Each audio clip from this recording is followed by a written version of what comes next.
ప్రభువును ప్రియ రక్షకుడైన దేవుని పేరట మీ అందరికీ శుభాభివందనములు తెలియజేసుకుంటున్నాను.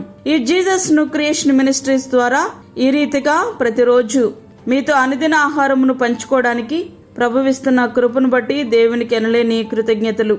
వాక్య ధ్యానంలోనికి మనం వెళ్దాం. 90వ కీర్తన 4వ వచనం. నీ దృష్టికి 1000 సంవత్సరములు గతించిన నిన్నటి వలె ఉన్నవి, రాత్రి అందలి ఒక జాము వలె ఉన్నవి. మనిషి యొక్క ఆయుష్ పరిశుద్ధ గ్రంథంలో మెతుషెల 969 సంవత్సరాలు జీవించినట్లు మనం చూస్తాం. మోషే తరము వచ్చేసరికి 120 సంవత్సరాలు. ఇప్పుడైతే 70 నుండి 80 సంవత్సరాలు. అంటే మనిషి 100 సంవత్సరాలు జీవించినట్లయితే అది సుదీర్ఘకాలం జీవించినట్లే మనం తలస్తాం. కానీ దేవుని దృష్టిలో 1000 సంవత్సరాలు ఒక్క రోజు వలె ఉన్నాయట. అంతేకాదు, ఒక్క జాము వలె ఉన్నాయట. జాము అంటే రేయికి 4 జాములు.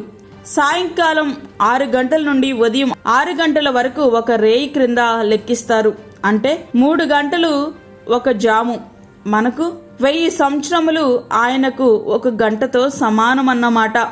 దీనిని బట్టి మనం అర్థం చేసుకోవచ్చు ఆయన ఎంతటి అత్యున్నతుడో అని, ఆయన ఉద్దేశములు ఎంత అత్యున్నతంగా ఉన్నాయో అని. అటువంటి దేవుని ప్రశ్నించే స్థితికి మనం చేరుకోవడం, ఆయన న్యాయ విధిని కాదనడం మన యొక్క అజ్ఞానమే, మన యొక్క అహంకారమే తప్ప మరొకటి కాదు. ఈ సృష్టిలో నీవు గొప్పవాడివే కావచ్చు, కానీ దేవుని ప్రశ్నించేంత మాత్రం కానే కాదు.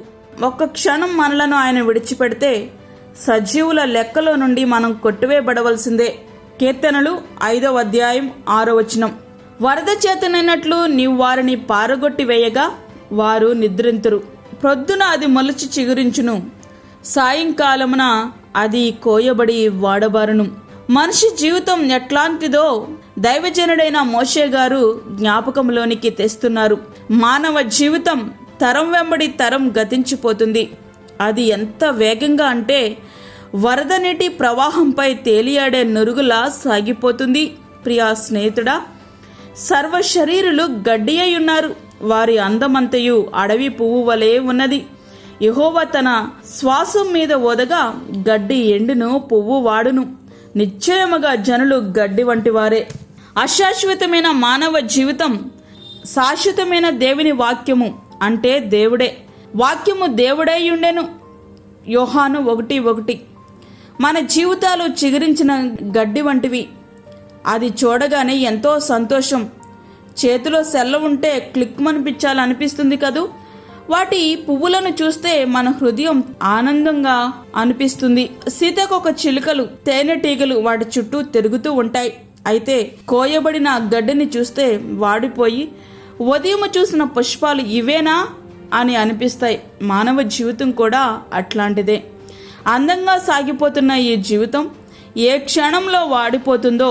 ఇంటి నుండి బయటికి వెళ్ళిన వారు తిరిగి క్షేమంగా చేరుతారు అనే నమ్మకం లేని దినాలివి. శాశ్వతమైన ఈ జీవితం కోసం తపన చెందొద్దు.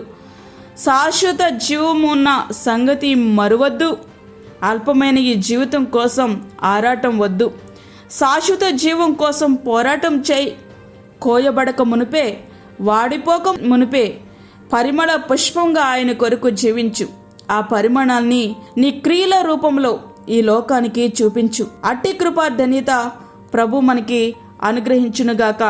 ఆమేన్. వాక్యమైన ప్రియ దేవుని బిడ్డలారా, ప్రార్థనలో ఏకీభవించండి. పరిశుద్ధమైన తండ్రి, ప్రేమగల యేసు ప్రభువా, శ్రేష్టమైన అమూల్యమైన మరి ఒక దినాన్ని మా జీవితంలో మీరు అనుగ్రహించారు. నీకు వందనాలు.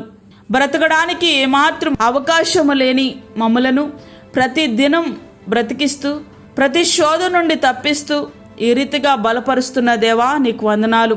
ఈ దినమంతటి కొరకు మీరు మమ్మల్ని సిద్ధపరచండి ప్రభువా. ప్రతి విధమైన శోధన, కీడు, ప్రమాదాల నుంచి మమ్మల్ని తప్పించండి. అదేవిధంగా చంటి బిడ్డలను, వృద్ధులను, గర్భిణీ స్త్రీలను, రోగులను మీరు జ్ఞాపకము చేసుకునండి నాయన. నీ యొక్క కృపాక్షేమాలు వారికి దయచేయండి. అలాగే దూరదేశంలో ఉండి వాక్యమును విని ప్రార్థనలు ఏకీభవిస్తున్న ప్రతి బిడ్డకు నీ కృపాక్షేమాలు అనుగ్రహించండి. అలాగే మా నాయకులను, మా అధికారులను మీరు జ్ఞాపకము చేసుకొనండి. వారు నీతి న్యాయములతో పరిపాలించుటకు సహాయం చేయండి. మా దేశాన్ని మీరు రక్షించండి ప్రభువా. ఇబ్బందుల్లో ఇరుకుల్లో ఉన్న నీ బిడ్డలకు ప్రతి అవసరతను మీరు తీర్చండి. నీ కృపాక్షేమాలు ప్రతి బిడ్డకు మీరు దయచేయండి ప్రభువా.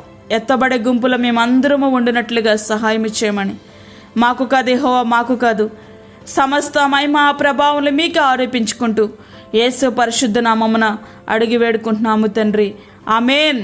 ఈ యొక్క వర్తమానములు ప్రతిదినం పంపించబడతా ఉన్నాయి.